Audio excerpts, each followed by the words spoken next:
आइए आज सुनते हैं धर्मवीर भारती द्वारा लिखित अंधा युद्ध। अंधा युद्ध एक गीति नाट्य है जिसमें महाभारत के 18वें दिन की संध्या से लेकर प्रभास तीर्थ में कृष्ण की मृत्यु के क्षण तक का वर्णन है। तो आइए आलोक रंजन पांडे की स्वर में सुनते हैं अंधा युद्ध। स्थापना। नेपथ्य से उद्घोषणा तथा मंच पर नर्तक के द्वारा उपयुक्त भाव नाट्य का प्रदर्शन। शंख ध्वनि के साथ पर्दा खुलता है तथा मंगलाचरण के साथ साथ नर्तक नमस्कार मुद्रा प्रदर्शित करता है। उद्घोषणा के साथ साथ उसकी मुद्राएं बदलती जाती है। मंगलाचरण। नारायणं नमस्कृत्य नरं चैव नरोत्तमं देवीं सरस्वतीं व्यासं ततो जयमुदीरयेत्। जिस युग का वर्णन इस कृति में है उसके विषय में विष्णु पुराण में कहा गया है ततस् अनुदिर्माहास। उस भविष्य में धर्म अर्थ हासोन्मुख होंगे, क्षय होगा धीरे धीरे सारी धरती का। सत्ता होगी उसकी जिनकी पूंजी होगी, जिनके नकली चेहरे होंगे केवल उन्हें महत्व मिलेगा। राज शक्तियां लोलुप होंगी, जनता उनसे पीड़ित होकर गहन गुफाओं में छिप छिप कर दिन काटेगी। गहन गुफाएं? वे सचमुच किया अपने कुंठित अंतर की। गुफाओं में छिपने की मुद्रा का प्रदर्शन करते करते नर्तक नेपथ्य में चला जाता है। युद्धोपरांत यह अंधा युद्ध अवतरित हुआ जिसमें स्थितियां, मनोवृत्तियां, आत्माएं सब विकृत हैं। है एक बहुत पतली डोरी मर्यादा की, पर वह भी उलझी है दोनों ही पक्षों में। सिर्फ कृष्ण में साहस है सुलझाने का। वह है भविष्य का रक्षक, वह है अनासक्त, पर शेष अधिकतर है अंधे, पथभ्रष्ट, आत्महारा, विगलित, अपने अंतर की अंध गुफाओं के वासी। यह कथा उन्हीं अंधों की है, यह कथा ज्योति की है अंधों के माध्यम से। पहला अंक। कौरव नगरी। कथा गायन। टुकड़े टुकड़े हो बिखर चुकी मर्यादा, उनको दोनों ही पक्षों ने तोड़ा है। पांडवों ने कुछ कम, कौरव ने कुछ ज्यादा। यह रक्तपात अब कब समाप्त होना है? यह अजब युद्ध है, नहीं किसी की भी जय। दोनों पक्षों को खोना ही खोना है। अंधों से शोभित था युग का सिंहासन, दोनों ही पक्षों में विवेक हुई हारा। दोनों ही पक्षों में जीता अंधापन, भय का अंधापन, ममता का अंधापन, अधिकारों का अंधापन जीत गया। जो कुछ सुंदर था, शुभ था, कोमलतम था, वह हार गया। द्वापर युग बीत गया। पर्दा उठने लगता है। यह महायुद्ध के अंतिम दिन की संध्या है। छाई चारों ओर उदासी गहरी, कौरव के महलों का सूना गलियारा है। घूम रहे केवल दो बुढ़े प्रहरी। पर्दा उठने पर स्टेज खाली है। दाईं और बाईं ओर बर्छे और ढाले लिए दो प्रहरी हैं जो वार्तालाप करते हुए यंत्र प्रचालित से स्टेज के आर पार चलते हैं। प्रहरी। थके हुए हैं हम, पर घूम घूम पहरा देते हैं इस सुने गलियारे में। दूसरा प्रहरी। सुने गलियारे में, जिसके इन रत्न जटित फर्शों पर कौरव वधुएं मंथर मंथर गति से सुरभित पवन तरंगों से चलती थी, आज वे विधवा हैं। पहला प्रहरी। थके हुए हैं हम इसलिए नहीं कि कहीं युद्ध में हमने भी बाहुबल दिखाया है। प्रहरी थे हम केवल 17 दिनों तक लोमहर्षक संग्राम में। भाले हमारे ए, ढाले हमारी ए, निरर्थक पड़ी रहीं अंगों पर बोरा बनी। रक्षक थे हम केवल, लेकिन रक्षणीय कुछ भी नहीं था यहाँ। दूसरा प्रहरी। रक्षणीय कुछ भी नहीं था यहाँ। संस्कृति थी यहाँ एक बूढ़े और अंधे की, जिसकी संतानों ने महायुद्ध घोषित किए, जिसके अंधेपन में मर्यादा, गलित अंग वेश्यासी, प्रजाजनों को भी रोगी बनाती फिरी उस अंधी संस्कृति, उस रोगी मर्यादा की रक्षा हम करते रहे 17 दिन। पहला प्रहरी। जिसने अब हमको थका डाला है। मेहनत हमारी निरर्थक थी। आस्था का, साहस का, श्रम का, अस्तित्व का हमारे कुछ अर्थ नहीं था, कुछ भी अर्थ नहीं। प्रहरी दूसरा। अर्थ नहीं था, कुछ भी अर्थ नहीं था। जीवन के अर्थहीन सुने गलियारे में पहरा दे देकर अब थके हुए हम, अब चुके हुए हम। चुप होकर वे आर पार घूमते हैं। सहसा स्टेज पर प्रकाश धीमा हो जाता है। नेपथ्य से आंधी की सी ध्वनि आती है। एक प्रहरी कान लगाकर सुनता है, दूसरा भौहों पर हाथ रखकर आकाश की ओर देखता है। पहला प्रहरी। सुनते हो? कैसी है ध्वनि यह? भयावह। दूसरा प्रहरी। सहसा अंधियारा क्यों होने लगा? देखो तो दिख रहा है कुछ? पहला प्रहरी। अंधे राजा की प्रजा कहाँ तक देखे? दिख नहीं पड़ता है, कुछ है। हाँ, शायद बादल है। दूसरा प्रहरी। बादल नहीं है, ये गिद्ध हैं, लाखों करोड़ों पंखे खोले। पहला प्रहरी। लो, सारी कौरव नगरी का आसमान गिद्धों ने है घेर लिया। झुक जाओ, झुक जाओ, ढालों के नीचे छिप जाओ। नरभक्षी हैं ये गिद्ध, भूखे हैं। लो, ये मुड़ गए कुरुक्षेत्र की दिशा में। दूसरा प्रहरी। मौत जैसे ऊपर से निकल गई, असुकून है, भयानक यह, पता नहीं क्या होगा कल तक इस नगरी में। विदुर का प्रवेश बाईं ओर से। पहला प्रहरी। कौन है? विदुर। मैं हूं। विदुर। देखा धृतराष्ट्र ने, देखा यह भयानक दृश्य? पहला प्रहरी। देखेंगे कैसे, वे अंधे हैं, कुछ भी क्या देख सके अब तक वे? विदुर। मिलूंगा उनसे मैं। अशकुन भयानक है, पता नहीं संजय क्या समाचार लाए आज। प्रहरी जाते हैं। विदुर अपने स्थान पर चिंतातुर खड़े रहते हैं। पीछे का पर्दा उठना लगता है। कथा गायन है। कुरुक्षेत्र से कुछ भी खबर न आई, जीता या हारा, बचा खुचा कौरव दल, जाने किसकी लोथों पर जा उतरेगा यह नरभक्षी गिद्धों का भूखा बादल। अंतःपुर में मरघट की सी खामोशी, कुश कृष गंधारी बैठी है शीश झुकाए। सिंहासन पर धृतराष्ट्र मौन बैठे हैं। संजय अब कुछ भी संवाद न लाए। पर्दा उठने पर अंतःपुर कुशासन बिछाए सादी चौकी पर गंधारी एक छोटे सिंहासन पर चिंतातुर धृतराष्ट्र। विदुर उनकी ओर बढ़ते हैं। धृतराष्ट्र। कौन? संजय? विदुर। नहीं, विदुर हूं महाराज। विह्वल है सारा नगर आज। बचे खुचे जो भी 10-20 लोग कौरव नगरी में हैं, अपलक नेत्रों से कर रहे हैं प्रतीक्षा संजय की। महाराज चुप क्यों हैं इतने आप? माता गंधारी भी मौन है। धृतराष्ट्र। विदुर, जीवन में प्रथम बार आज मुझे आशंका व्यापी है। विदुर। आशंका? आपको जो व्यापी है आज, वह बरसों पहले हिला गई थी सबको। धृतराष्ट्र। पहले पर कभी भी तुमने यह नहीं कहा। विदुर। विष्णु ने कहा था, गुरु द्रोण ने कहा था, इस अंतःपुर में आकर कृष्ण ने भी कहा था, मर्यादा मत तोड़ो। तोड़ी हुई मर्यादा कुचले हुए अजगर सी गुंजलिका में कौरव वंश को लपेटकर सूखी लकड़ी सी तोड़ डालेगी। धृतराष्ट्र। समझ नहीं सकते हो विदुर तुम। मैं था जन्मांध, कैसे कर सकता था ग्रहण में बाहरी यथार्थ या सामाजिक मर्यादा को। विदुर। जैसे संसार को किया था ग्रहण अपने अंधेपन के बावजूद। धृतराष्ट्र। पर वह संसार स्वतः अपनी अंधेपन से उपजा था।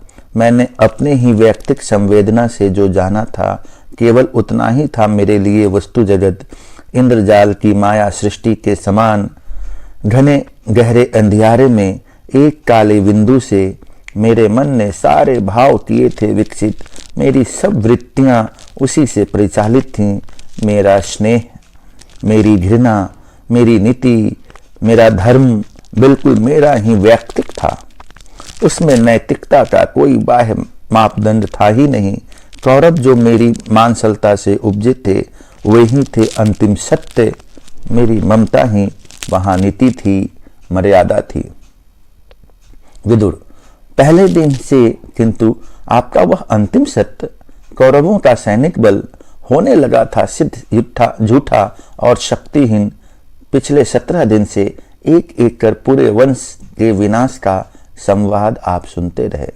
धृतराष्ट्र, मेरे लिए वे संवाद सब निरर्थक थे। मैं हूं जन्मांध, केवल सुन ही तो सकता हूं। संजय मुझे देते हैं केवल शब्द, उन शब्दों से जो आकर चित्र बनते हैं उनमें से अब तक अपरिचित हूं। कल्पित कर सकता नहीं कैसे दुशासन की आहत छाती से रक्त उबल रहा होगा, कैसे क्रूर भीम ने उंगली में धर उसे ओठ पर किए होंगे। गंधारी कानों पर हाथ रखकर, महाराज मत दोहराएं, वह सह नहीं पाऊंगी। सभी क्षण भर चुप हो जाते हैं। धृतराष्ट्र, आज मुझे भान हुआ मेरी वैयक्तिक सीमा जो सीमाओं के बाहर भी सत्य हुआ करता है। आज मुझे भान हुआ सहसा यह उड़ा कोई बांध टूट गया है। कोटि कोटि योजन तक दहाड़ता हुआ समुद्र मेरे वैयक्तिक अनुमानित सीमित जग को लहरों की विफय जिह्वाओं से निगलता हुआ मेरे अंतर मन में बैठ गया। सब कुछ बह गया। मेरे अपने वैयक्तिक मूल्य, मेरी निश्चित किंतु ज्ञानहीन अवस्थाएं। विदुर, यह जो पिगड़ा ने पराजय ने दिया है ज्ञान, दृढ़ता ही देगा वह। धृतराष्ट्र, किंतु इस ज्ञान ने भय ही दिया है विदुर। जीवन में प्रथम बार आज मुझे आशंका व्यापी है। विदुर, भय है तो ज्ञान है अधूरा अभी। प्रभु ने कहा था ज्ञान जो समर्पित नहीं है अधूरा है। मनोबुद्धि तुम अर्पित कर दो मुझे, भय से मुक्त होकर तुम प्राप्त हो मुझे ही होगे, इसमें संदेह नहीं। गांधारी, इसमें संदेह है? और किसी को मत हो, मुझको है। अर्पित कर दो मुझको मनोबुद्धि। उसने कहा है यह जिसने पितामह के वानों से आहत तो अपनी सारी ही मनोबुद्धि खो दी थी। उसने कहा है यह जिसने मर्यादा को तोड़ा है बार बार। धृतराष्ट्र, शांत रहो, शांत रहो। गांधारी, शांत रहो, दोष किसी का मत दो। अंधा था मैं। गांधारी, लेकिन अंधी नहीं थी मैंने ये बाहर का वस्तु जगत अच्छी तरह जाना था। धर्म, नीति, मर्यादा यह सब हैं केवल आडंबर मात्र। मैंने यह बार बार देखा था। निर्णय के क्षण में विवेक और मर्यादा व्यर्थ सिद्ध होते आए हैं सदा। हम सबके मन में कहीं एक अंध गह्वर है। बर्बर पशु, अंधा पशु वास वहीं करता है। स्वामी जो हमारे विवेक को नैतिकता, मर्यादा, अनासक्ति, कृष्णार्पण यह सब अंधी प्रवृत्तियों की पोशाकें जिनमें कटे कपड़ों की आंखें सिली रहती हैं, मुझको इस झूठे आडंबर से नफरत थी। इसलिए स्वेच्छा से मैंने इन आंखों पर पट्टी चढ़ा रखी थी। विदुर, कटु हो गई हो तुम गांधारी। पुत्र शोक ने तुमको अंदर से जर्जर कर डाला है। तुम्ही ने कहा था दुर्योधन से। गांधारी, मैंने कहा था दुर्योधन से, धर्म जिधर होगा वो मूर्ख उधर जय होगी। धर्म किसी और नहीं था, लेकिन सभी थी अंधी प्रवृत्तियों से परिचालित। जिसको तुम कहते हो प्रभु, उसने जब चाहा मर्यादा को अपने हित में बदल लिया। वंचक है। धृतराष्ट्र, शांत रहो गंधारी। विदुर, यह कटु निराशा की उद्दत अनास्था है, क्षमा करो प्रभु। यह कटु अनास्था भी अपने चरणों में स्वीकार करो। आस्था तुम लेते हो, लेगा अनास्था कौन? क्षमा करो प्रभु। पुत्र शोक से जर्जर माता है गंधारी। गांधारी, माता मत कहो मुझे। तुम जिसको कहते हो प्रभु, वह भी मुझे माता ही कहता है। शब्द यह जलते हुए लोहे की सलाखों सा मेरे पसलियों में धंसता है।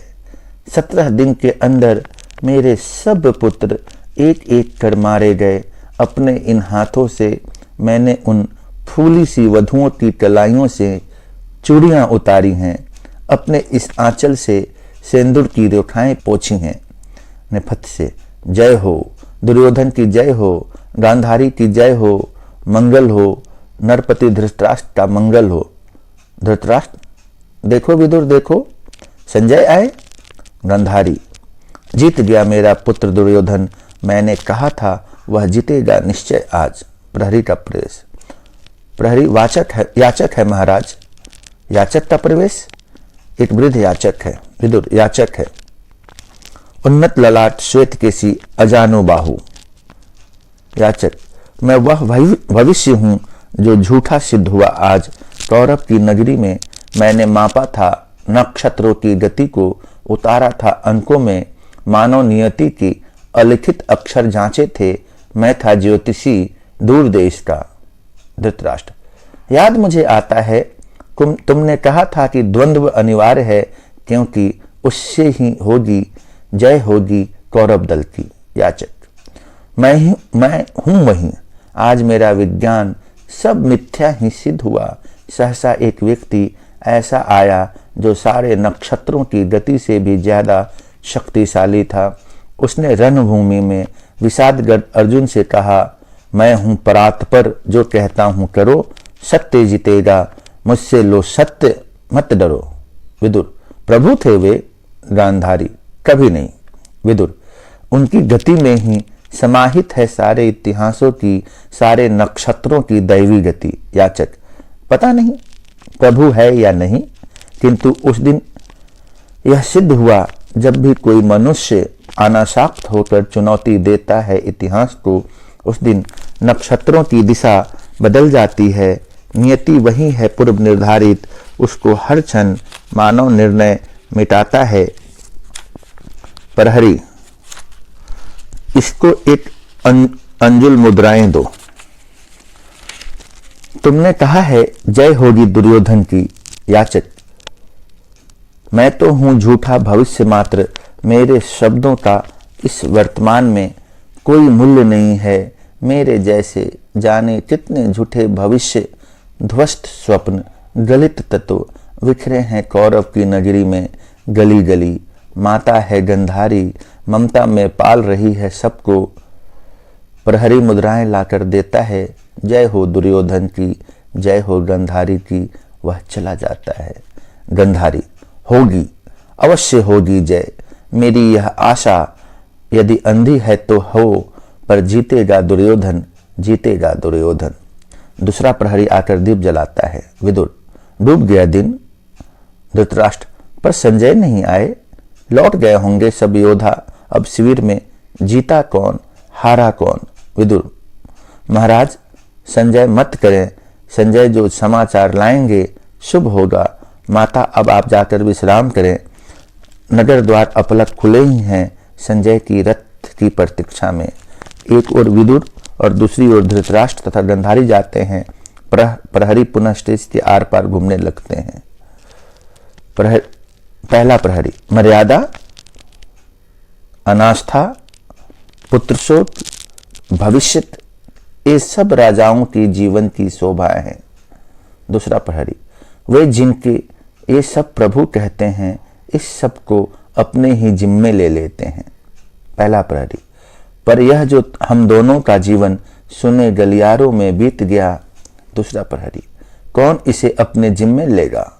पहला प्रहरी हमने मर्यादा का अतिक्रमण नहीं किया, क्योंकि नहीं थी अपनी कोई भी मर्यादा।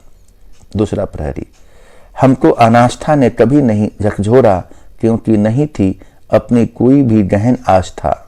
पहला प्रहरी हमने नहीं झेला शोक, जाना नहीं कोई दर्द, सुने गलियारे सा सुना यह जीवन भी बीत गया, क्योंकि हम दास थे, केवल वहन करते थे आज्ञाएं हम अंधे राजा की।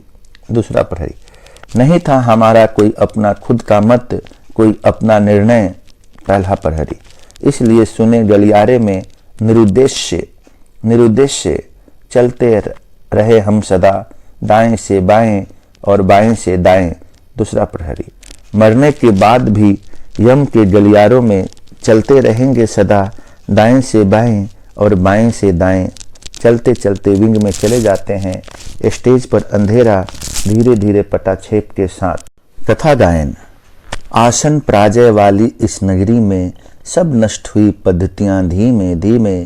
यह शाम पराजय की, भय की, संशय की। भर गए तिमिर से ये सुने गलियारे, जिनमें बूढ़ा झूठा भविष्ययाचक सा है भटक रहा टुकड़ों के हाथ पसारे। अंदर केवल दो बुझती लपटें बाकी, राजा के अंधे दर्शन की बारीकी या अंधी आशा मत गांधारी की। वह संजय जिसको यह वरदान मिला है, वह अमर रहेगा और तटस्थ रहेगा। जो दिव्य दृष्टि से सब देखे समझेगा, जो अंधे राजा से सब सत्य कहेगा। जो मुक्त रहेगा ब्रह्मास्त्रों के भय से, जो मुक्त रहेगा उलझन से संशय से।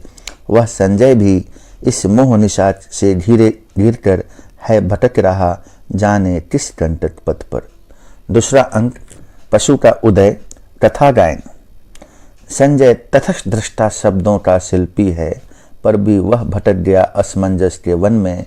दायित्व गहन, भाषा अपूर्ण, श्रोता अंधे, पर सत्य वहीं देगा उनको संकट क्षण में। वह संजय भी इस मोह निशा से घिरकर है भटक रहा, जाने किस कंटक पथ पर।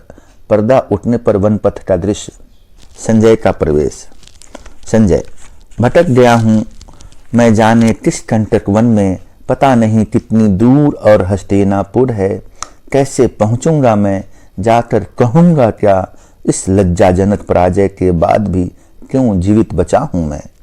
कैसे कहूँ मैं, कमी नहीं शब्दों की आज भी।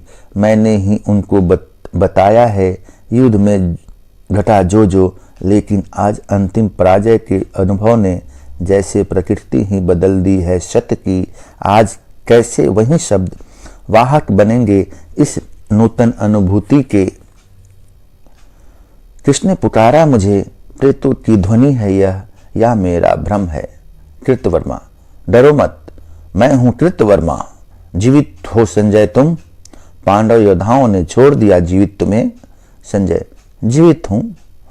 आज जब कोसों तक फैली हुई है धरती को पाट दिया अर्जुन ने। भुलंठित कौरव का बंधों से शेष नहीं रहा एक भी। जीवित कौरव वीर सात्यकी ने मेरे भी वध को उठाया अस्त्र। अच्छा था मैं भी यदि आज नहीं बचता शेष। किंतु कहा व्यास ने मरेगा नहीं, संजय अवध्य है। कैसे यह साप मुझे व्यास ने दिया, अनजाने में हर संकट युद्ध महानाश प्रलय विप्लव के बावजूद शेष बचोगे तुम संजय सत्य कहने को अंधों से। किंतु कैसे कहूँगा, हाय सात्यकी की उठे हुए शस्त्र के चमकदार ठंडे लोहे के स्पर्श से मृत्यु को इतने निकट पाना मेरे लिए यह बिल्कुल ही नया अनुभव था। जैसे तेजवान किसी कोमल मृणाल की ऊपर से नीचे तक चीर जाए। चरम त्रास के बेहद उस गहरे क्षण में कोई मेरी सारी अनुभूतियों को चीर गया। कैसे दे पाऊंगा मैं संपूर्ण सत्य उन्हें विकृत अनुभूति से। कृतवर्मा, धैर्य धरो संजय, क्योंकि तुमको ही जाकर बतानी है दोनों को पराजय दुर्योधन की। संजय, कैसे बताऊंगा, वह जो सम्राटों का अधिपति था, खाली हाथ नंगे पांव रक्त सने फटे हुए वस्त्रों में टूटे रथ के समीप खड़ा था निहत्था ही। अश्रु भरे नेत्रों से उसने मुझे देखा और माथा झुका लिया। कैसे कहूँगा मैं जाकर उन दोनों से, कैसे कहूँगा। जाता है। कृतवर्मा, चला गया संजय भी बहुत दिन पहले विदुर ने कहा था यह होकर रहेगा। वह होकर रहा आज।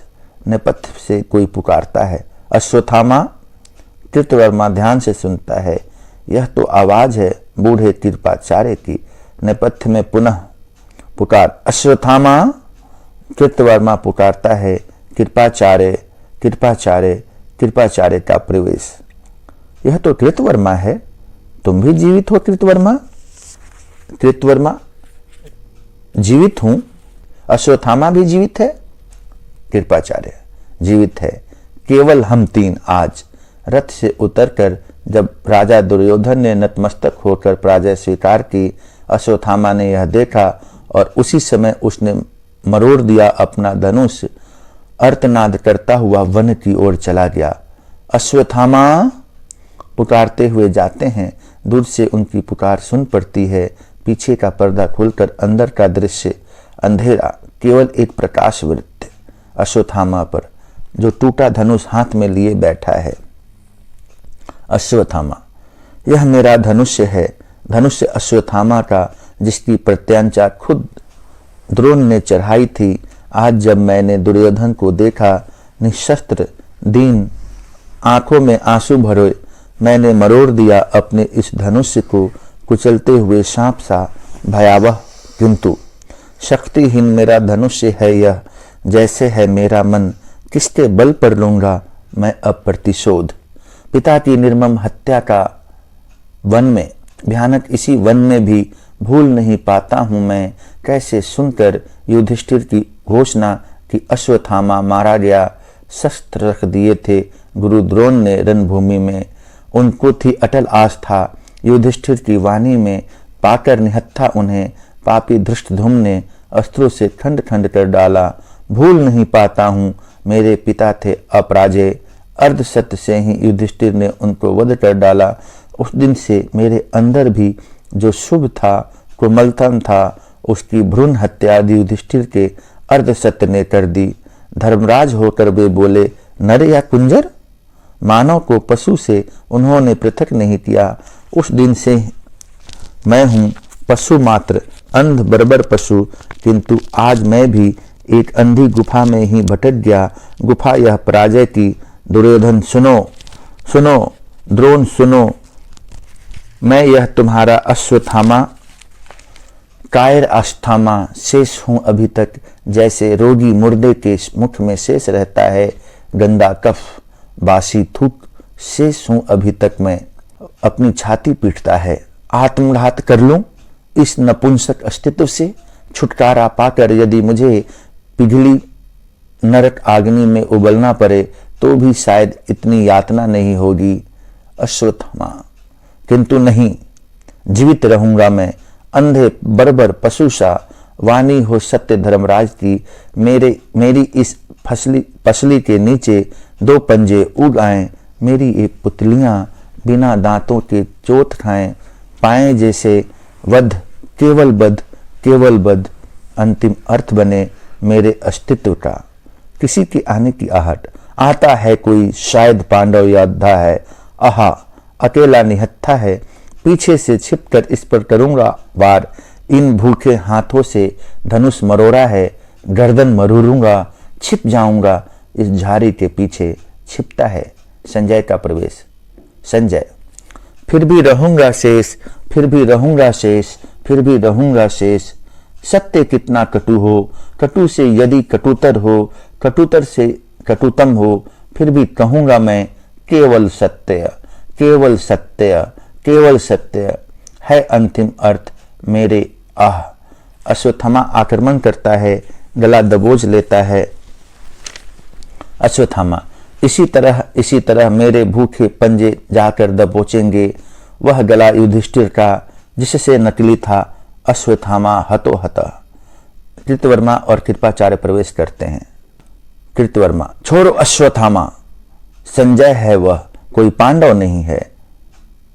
अश्वत्थामा, केवल वध, केवल। कृपाचार्य, कृतवर्मा पीछे से पकड़ो, कस लो अश्वत्थामा को। वध, लेकिन शत्रु का, कैसे योद्धा हो अश्वत्थामा। संजय, अबद्ध है, तटस्थ है अश्वत्थामा। कृतवर्मा के बंधन से छटपटाता हुआ, तटस्थ, मातुल, मैं योद्धा नहीं हूं, बर्बर पशु हूं। यह तटस्थ शब्द है मेरे लिए अर्थहीन। सुन लो यह घोषणा इस अंधे बर्बर पशु की पक्ष में नहीं है जो मेरे वह शत्रु है। कृतवर्मा, पागल हो तुम। संजय, जाओ अपने पद पर। संजय, मत छोड़ो, विनती करता हूं कि मत छोड़ो मुझे, कर दो वध। जाकर अंधों से सत्य कहने का मर्मांतक पीड़ा है जो, उससे तो वध ज्यादा सुखमय है। वध करके मुक्त मुझे कर दो अश्वत्थामा। अश्वत्थामा विवश दृष्टि से कृपाचार्य की ओर देखता है, उनके कंधों से शिष्ट टिका देता है। अश्वत्थामा, मैं क्या करूं मातुल, मैं क्या करूं। वध मेरे लिए नहीं रही नीति, वह है अब मेरे लिए मनोग्रंथि। किसको पा जाऊं मरोड़ूं मैं क्या करूं मातुल, मैं क्या करूं। कृपाचार्य, मत हो निराश अभी। कृतवर्मा, करना बहुत कुछ है, जीत अभी भी है दुर्योधन, चलकर सब खोजे उन्हें। कृपाचार्य, संजय तुम्हें ज्ञात है कहाँ है वे? संजय धीमे से, वे हैं सरोवर में, माया से बंध कर सरोवर के जल वे निश्चल अंदर बैठे हैं, ज्ञात नहीं है यह पांडव दल को। कृपाचार्य, स्वस्थ हो अश्वत्थामा, चलकर आदेश लो दुर्योधन से, संजय चलो तुम सरोवर तक पहुंचा दो।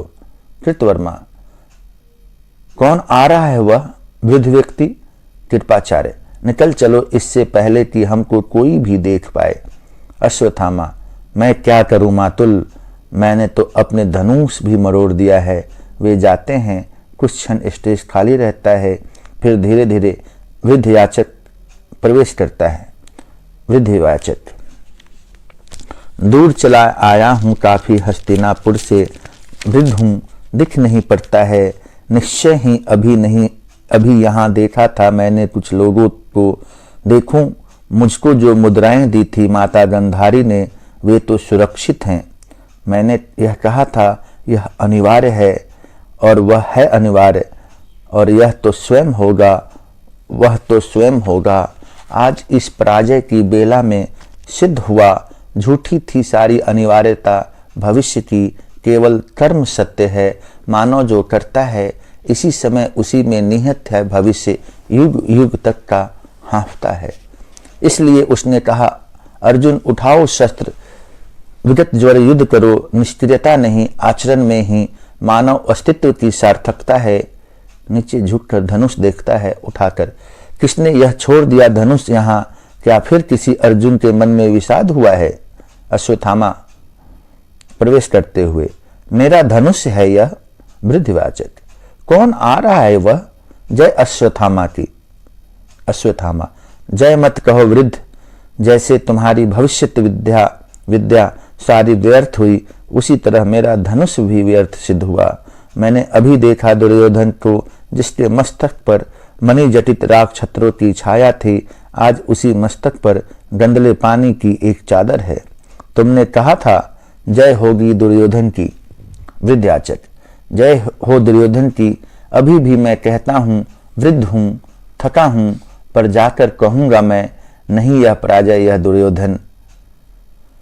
इसको तुम मानो नए सत्य की उदय वेला, मैंने बतलाया था उसको झूठा भविष्य, अब जाकर उसको बतलाऊंगा। वर्तमान से स्वतंत्र कोई भविष्य नहीं है, अब भी समय है दुर्योधन, समय अब भी है।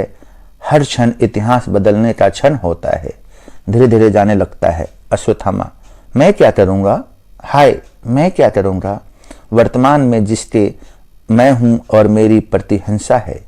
एक अर्धशत्रु ने युधिष्ठिर के मेरे भविष्य की हत्या कर डाली है, किंतु नहीं, जीवित रहूंगा मैं।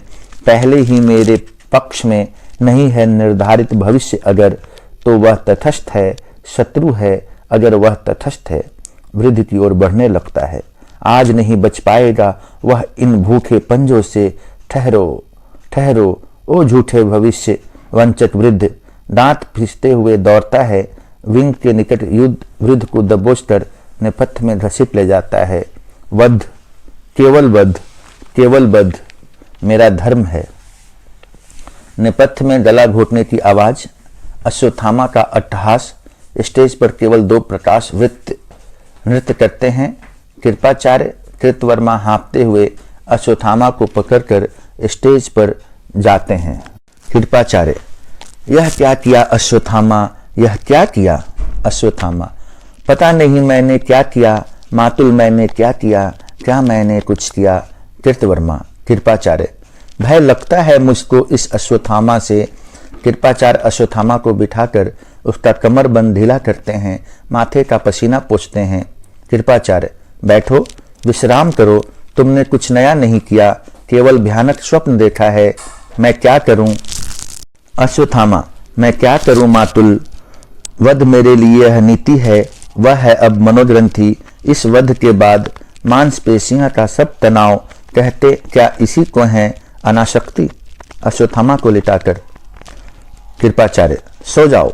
कहा है दुर्योधन ने, जाकर विश्राम करो, कल देखेंगे हम पांडवगण क्या सोचते हैं। करवट बदल कर तुम सो जाओ। कृतवर्मा से, सो गया? कृतवर्मा व्यंग से, सो गया? इसीलिए शेष बचे हैं हम इस युद्ध में। हम जो योद्धा थे, अब लुक छिपकर बुढ़े निहत्थों का करेंगे वध। कृपाचार्य, शांत रहो कृतवर्मा। योद्धा नामधारियों में किसने क्या नहीं किया है अब तक। द्रोण थे बुढ़े निहत्थे, पर छोड़ दिया था क्या उनको धृष्टद्युम्न ने, या हमने छोड़ा अभिमन्यु को? यद्यपि वह बिल्कुल निहत्था था, अकेला था। 7 महारथियों ने अश्वत्थामा, मैंने नहीं मारा उसे। मैं तो चाहता था वध करना भविष्य का। पता नहीं कैसे वह बूढ़ा मारा गया। मैंने नहीं मारा उसे। मातुल विश्वास करो। कृपाचार्य, सो जाओ, सो जाओ कृतवर्मा। पहरा मैं देता हूं, रहूंगा आज रात भर। वे लौटते हैं, पर्दा गिरने लगता है। कथा गायन। जिस तरह बाढ़ के बाद उतरती गंगा तट पर तज जाती विकृत शव दिखाया, वैसे ही तट पर तजस्थामा को इतिहासों ने खुद नया मोड़ अपनाया। यह छटी हुई आत्माओं की रात, यह भटकी हुई आत्माओं की रात, यह टूटी हुई आत्माओं की रात। इस रात विजय में मदोन्मत्त पांडवगण, इस रात विवश छिप कर बैठा दुर्योधन। यह रात गर्भ में तने हुए माथों की, यह रात हाथ पर धरे हुए हाथों की। पटाक्षेप। तीसरा अंक, अश्वत्थामा का अर्धसत्र। कथा गायन। संजय का रथ जब नगर द्वार पहुंचा, तब रात ढल रही थी। हारी कौरव सेना कब लौटेगी, यह बात चल रही थी। संजय से सुनते सुनते युद्ध कथा हो गई सुबह। पाकर यह गहन व्यथा गांधारी पत्थर थी। उस सिरहत मुख पर जीवित मानव सा कोई चिन्ह न था। दोपहर होते होते हिल उठा नगर। खंडित रथ टूटे छकरों पर लदकर थे लौट रहे ब्राह्मण, स्त्रियां, चिकित्सक, विधवाएं, बौने, बूढ़े, घायल, जर्जर, जो सेना रंग बिरंगी ध्वजा उड़ाते, रौंदते हुए धरती को गगन कपाते थी गई। युद्ध को 18 दिन पहले उसका यह रूप हो गया आते आते। पर्दा उठता है, प्रहरी खड़े हैं। विदुर का सहारा लेकर धृतराष्ट्र प्रवेश करते हैं। धृतराष्ट्र, देख नहीं सकता हूं, पर मैंने छू छू कर अंग भंग सैनिकों का देखने की कोशिश की। बाह है पास से, हाथ जब कट जाता है, लगता है वैसे जैसे मेरे सिंहासन का हत्था है। विदुर, महाराज यह सब सोच रहे हैं आप। धृतराष्ट्र, कोई खास बात नहीं, सिर्फ मैं संजय के शब्दों से सुनता आया था, जिसे आज उसी युद्ध के हाथों से छू छू कर अनुभव करने का अवसर पाया हूं। इसी बीच में एक पंगु गुंगा सैनिक पिघलता हुआ आता है। विदुर के पांव पकड़कर वह अपनी ओर आकर्षित करता है। चिल्लू से संकेत कर पानी मांगता है। विदुर चौंक कर, क्या है? ओह, प्रहरी थोड़ा जल लाओ। धृतराष्ट्र, कौन है विदुर? विदुर, एक प्यासा सैनिक है महाराज। सैनिक गुंगी जिह्वा से जाने क्या क्या कहता है। धृतराष्ट्र, क्या कह रहा है यह? विदुर, कहता है जय हो धृतराष्ट्र की जिह्वा कटी है महाराज, गुंगा है। धृतराष्ट्र, गुंगों के सिवा और कौन बोलेगा मेरी जय। प्रहरी लाकर जल देता है। गुंगा हाँफने लगता है। पहला प्रहरी मस्तक छूकर, ज्वर है इसे तो।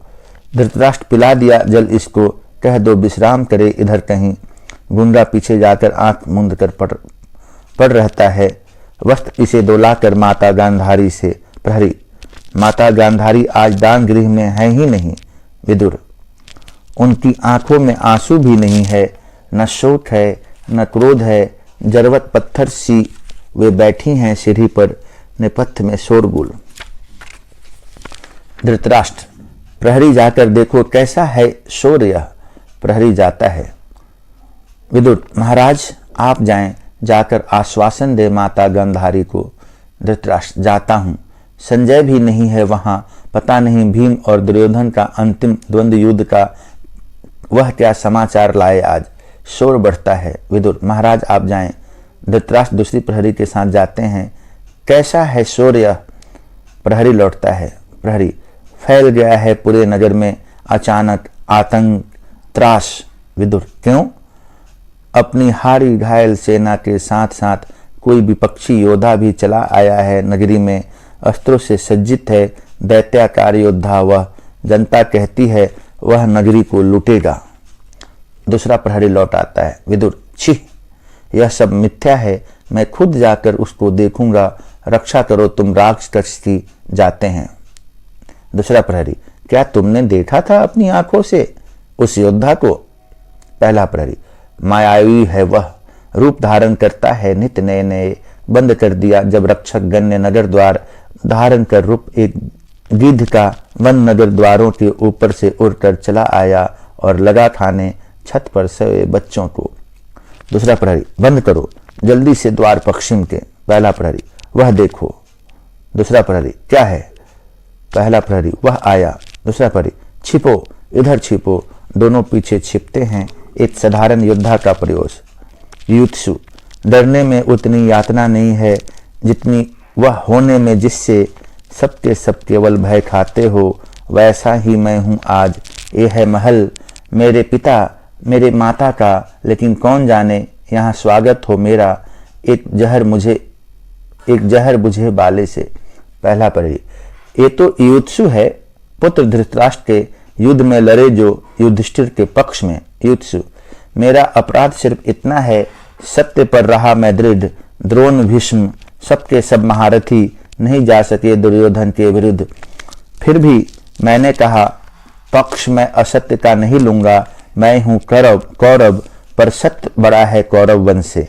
प्रहरी दूसरा, निश्चय युत्सु है, लगता है लौटे हैं घायल सेना के साथ। युत्सु, मैं भी सह लेता यदि सब उच्छृंखलता दुर्योधन की। आज मुझे इतनी घृणा तो न मिलती। अपने ही परिवार में माता खड़ी होती बाह फैलाए, चाहे पराजय थी मेरा माथा होता। विदुर आते हैं।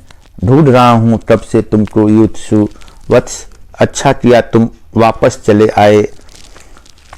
प्रहरी, जाओ जाकर माता गांधारी को सूचित करो, पुत्र शोक से पीड़ित माता तुम्हें पाकर शायद दुख भूल जाए। युत्सु, पता नहीं मेरा मुख भी देखेगी या नहीं। विदुर, ऐसा मत कहो, कौरव पुत्रों की इस कलुषित कथा में एक ही तुम अकेले हो जिसका माथा गर्वोन्मत्त है। युत्सु कटुता से हंसकर, इसलिए देखकर मुझे आता। बंद कर लिए पट नागरिकों ने, सबने कहा वह है मायावी, शिशुभक्षी, दैत्याकार, गृध्वत। विदुर, इस पर विषाद मत करो युत्सु, अज्ञानी भय डूबे साधारण लोगों से यह तो मिलता ही है सदा उन्हें, जो कि एक निश्चित परिपाटी से होकर पृथक अपना पथ अपने आप निर्धारित करते हैं। दूसरे प्रहरी के साथ गांधारी का प्रवेश। दूसरा प्रहरी, माता गांधारी पधारी हैं। युत्सु चरण छूता है। गांधारी निश्चल खड़ी रहती है। विदुर, माता ये हैं युत्सु चरण छू रहे हैं, इनको आशीष दो। गांधारी क्षण भर चुप रहकर उपेक्षा से, पूछो विदुर इससे, कुशल से तो है। बेटा भुजाएं ये तुम्हारी है, पराक्रम भरी, थकी तो नहीं अपने बंधुजन का वध करते करते? पांडव के शिविरों के वैभव के बाद तुमने अपना नगर तो श्रीहत सा लगता होगा। चुप क्यों हो? थका हुआ होगा यह। विदुर, इसे फूलों की सैया दो, कोई पराजित दुर्योधन नहीं है यह, सोए जो जाकर सरोवर की किंचर में। चुप क्यों है विदुर यह?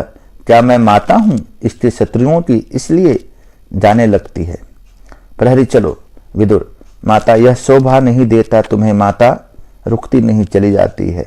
युत्सु, यह क्या किया माने, यह क्या किया? विदुर सिर झुकाकर बैठ जाता है। अच्छा था यदि मैं कर लेता समझौता असत्य से। विदुर, लेकिन वह कोई समाधान तो नहीं था समस्या का। कर लेते यदि तुम समझौता असत्य से तो अंदर से जर्जर हो जाते। युत्सु, अब यह मां की कटुता घृणा प्रजाओं की क्या मुझको अंदर से बल देगी? अंतिम परिणति में दोनों जर्जर करते हैं, पक्ष चाहे सत्य का हो अथवा असत्य का। मुझको क्या मिला विदुर, मुझको क्या मिला? विदुर, शांत हो युत्सु और सहन करो गहरी पीड़ाओं को। गहरे में वहन करो। कुछ देर पूर्व से गूंगे की हाँफने की भयावह आवाज आ रही है जो सहसा तेज हो जाती है। पहला प्रहरी, कैसी आवाज है प्रहरी यह? वह गूंगा सैनिक है, शायद दम तोड़ रहा।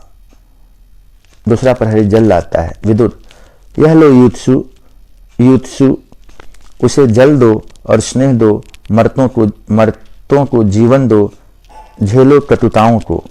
युत्सु गूंगे के पास जाकर, गोद में रखो सर, मुंह खोलो ऐसे, हाँ खोलो आंखें।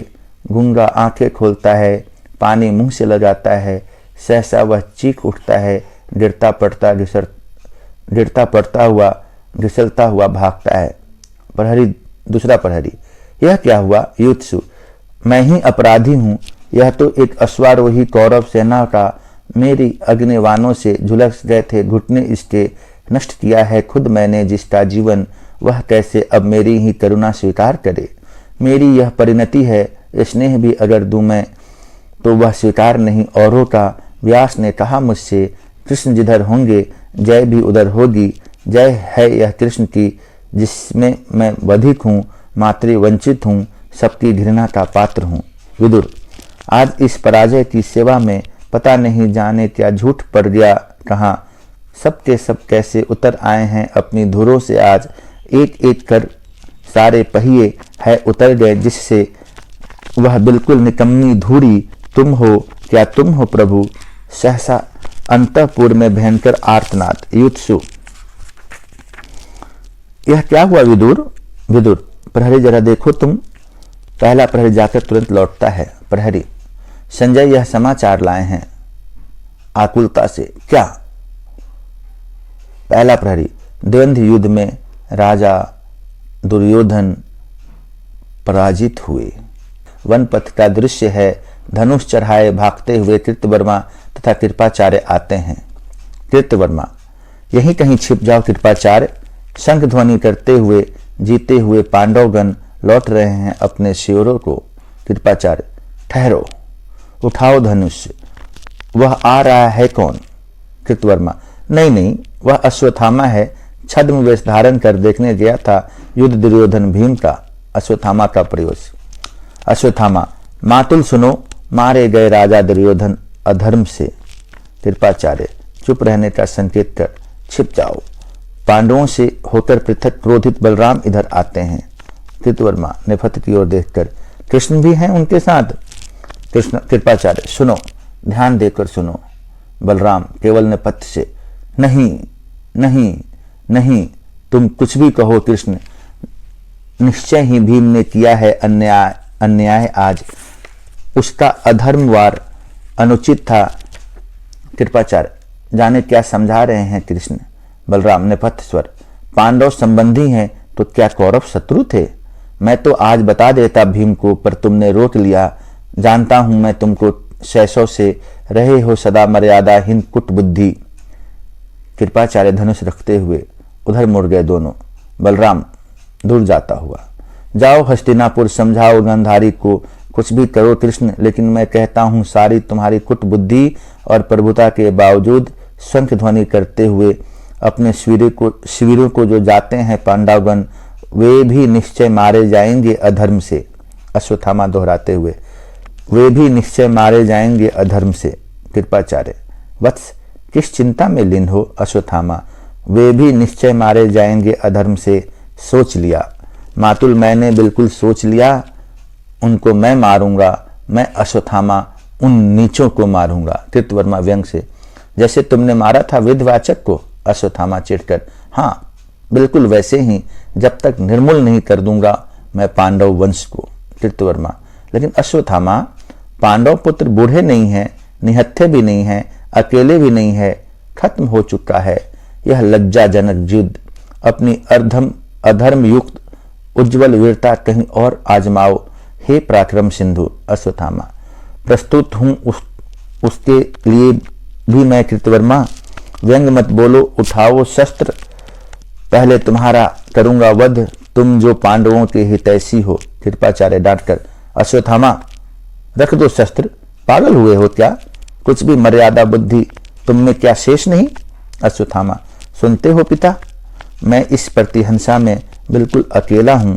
तुमको मारा धृष्टद्युम्न के अधर्म ने, भीम ने दुर्योधन को मारा अधर्म से। दुनिया की सारी मर्यादा बुद्धि केवल इस निपट अनाथ अश्वत्थामा पर ही लादी जाती है। कृपाचार्य, बैठो, इधर बैठो वत्स, हम सब हैं तुम्हारे साथ इस प्रतिहिंसा में, किंतु यदि छिपकर आक्रमण के सिवा कोई दूसरा पथ निकल आए। अश्वत्थामा, दूसरा पथ? पांडवों ने क्या कोई दूसरा पथ छोड़ा है? पांडवों की मर्यादा मैंने आज देखी द्वंद्व युद्ध में। कैसे अधर्म युक्त वार से दुर्योधन को नीचे गिरा दिया भीम ने। टूटी जांघ हो, टूटी कोहनी, टूटी गर्दन वाले दुर्योधन के माथे पर रखकर पांव पूरा बोझ डाले हुए भीम ने बाहें फैलाकर पशुवत घोर नाद किया। कैसे दुर्योधन की दोनों कनपटियों पर दो दो नसें सहसा फूली और फूट गई। कैसे होठ खिंचाए, टूटी हुई जांघों में एक बार हरकत हुई। आंखें खो दुर्योधन ने देखा अपनी प्रजाओं को। कृपाचार्य, बस करो अश्वत्थामा, शायद तुम्हारा ही पथ एकमात्र संभव पथ है। अश्वत्थामा, मातुल, फिर तुमको शपथ है, मत देर करो, शायद अभी जीवित है दुर्योधन, उनके सम्मुख मुझको घोषित करा दो तुम सेनापति, मैं पथ ढूंढूंगा प्रतिशोध का। कृपाचार्य, चलो। कृतवर्मा, तुम भी चलो। कृतवर्मा, नहीं, मुझे रहने दो, जाओ तुम। कृपाचार्य और अश्वत्थामा जाते हैं। कृतवर्मा, चले गए दोनों। कायर नहीं हूं मैं, दुख है मुझे भी दुर्योधन की हत्या का, किंतु यह कैसा विभत्स आडंबर है। हड्डी हड्डी जिसकी टूट गई, वह हारा हुआ दुर्योधन करेगा नियुक्त इस पागल को सेनापति, जिसकी सेना में है शेष बचे केवल दो, बूढ़े कृपाचार्य और कायर कृतवर्मा। यह है अक्षयणी कौरव सेना की परिणति। जाने दो कृतवर्मा, मौन रहो। पक्ष लिया है दुर्योधन का तो अपना अंतिम सांसों तक निर्वाह करो। अकेले कृपाचार्य का प्रवेश। आगे कृपाचार्य। कृपाचार्य, देख नहीं सका मैं और देर तक वह भयानक दृश्य। कोटर से झांक रहे थे दो खूंखार गिद्ध, इस झाड़ी से उस झाड़ी में थे घूम रहे गीदड़ और भेड़िए जिभे निकाले लोलुप नेत्रों से देखते हुए अपलक राजा दुर्योधन को। कृतवर्मा व्यंग से, फिर कैसे सेनापति अश्वत्थामा का अभिषेक हुआ? कृपाचार्य, बोले वे, कृपाचार्य तुम हो विप्र, यहाँ जल नहीं है, तुम श्वेत जल से ही कर दो अभिषेक वीर अश्वत्थामा का। कैसे उठाऊं हाथ अपने आशीष को, झूल गई है बाहें कंधों के पास से। मैंने निर्जीव हाथ उनका उठाया आशीर्वाद मुद्रा में, किंतु घोर पीड़ा से आशीर्वाद के बजाय हृदय विदारक स्वर में वे चीख उठे। अश्वत्थामा प्रवेश करते हुए, पर जीवित रहेंगे वे, उन्होंने कहा है। अश्वत्थामा जब तक प्रतिशोध का न देंगे संवाद मुझे, तब तक जीवित रहूंगा मैं, चाहे मेरे अंग अंग ये सारे वन पशु चबा जाएं। सुनते हो कृतवर्मा, कल तक मैं लूंगा प्रतिशोध, सेना यदि छोड़ जाए तब भी अकेले मैं। कृतवर्मा लेटते हुए, मैं हूं तुम्हारे साथ सेनापति, ऊब की जुम्हाई। कृपाचार्य, अब तो कम से कम विश्राम हमें करने दो। अश्वत्थामा नए स्वर में, सो जाओ आज रात सैनिकगण, कल सेनापति अश्वत्थामा बतलाएगा तुमको क्या करना है। कृतवर्मा कृपाचार्य विश्राम करते हैं। अश्वत्थामा धनुष लेकर पहरा देते हैं। अश्वत्थामा, कितना सुनसान हो गया है वन, जाग रहा हूँ केवल मैं ही यहाँ। इमली के, बरगद के, पीपल के पेड़ों की छायाएं सोई हुई हैं। धीरे धीरे स्टेज पर अंधेरा होने लगता है। वन में सियारों का रोदन, पशुओं के भयानक स्वर उठते हैं। स्टेज पर बिल्कुल अंधेरा, केवल अश्वत्थामा के टहलते हुए आकार का भास होता है। सहसा कर्कश कौवे का स्वर और दाईं ओर से बिल्कुल काले काले कपड़े पहने कौवे की मुखाकृति का एक नर्तक शिशु आता है। पंख खोलकर मंडराता है और दो बार स्टेज पर चक्कर लगाकर घुटनों के बल झुककर कंधों पर चिंबुक रखकर पक्षियों की सोने की मुद्रा में बैठ जाता है। इस बीच में अश्वत्थामा पर बिल्कुल प्रकाश नहीं पड़ता, एक नीली प्रकाश रेखा इसी पर पड़ती है। फिर स्वर तेज होता है और बाईं ओर से बिल्कुल श्वेत वसनधारी एक उल्काकृति वाला तेज पंजों वाला नर्तक शिशु आता है। कौवे को देखता है, सावधान होता है, फिर उल्लसित होकर पंजे तेज करता है, पंख फड़फड़ाता है, फिर नई मुद्राओं में बराबर आक्रमण करने का अभिनय करता है। एक प्रकाश अश्वत्थामा पर ही पड़ता है, जो स्तब्ध कौतूहल से इस घटना को देख रहा है। कौवा एक बार अलसाई करवट लेता है और उल्लू को देखकर भी बिना ध्यान दिए सो जाता है। उल्लू पहले सहम जाता है, उसे सोया देखकर दो एक बार सावधानी से आजमाता है कि कहीं कौवा सोने का नाट्य तो नहीं कर रहा है। फिर सहसा उस पर टूट पड़ता है। भयानक रौ, कोलाहल, चित्कार दोनों गुथे रहते हैं। बिल्कुल अंधकार, फिर प्रकाश। कौवे के कुछ टूटे हुए पंख और उल्लूक के पंजे रक्त में लथपथ। उल्लूक उन पंखों को उठा उठा कर नृत्य करता है, वधोल्लास का तांडव।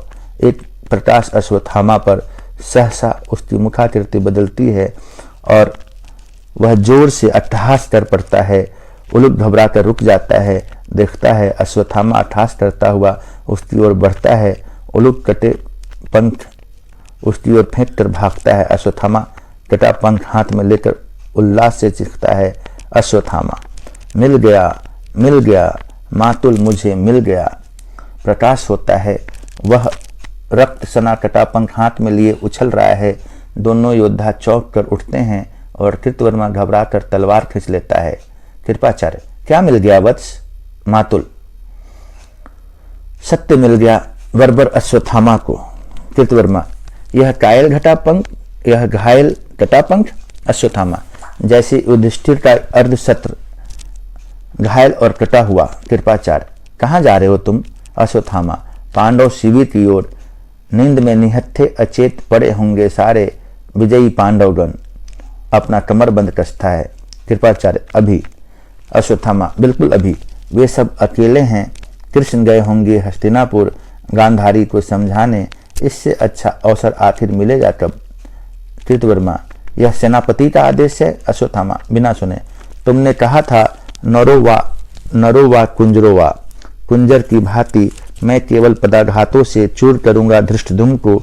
पागल कुंजर से कुचली कमल कली की भांति छोड़ूंगा नहीं उत्तरा को भी, जिसमें गर्भित है अभिमन्यु पुत्र पांडव कुल का भविष्य। नहीं, यह मैं नहीं होने दूंगा। अश्वत्थामा, होकर रहेगा यह।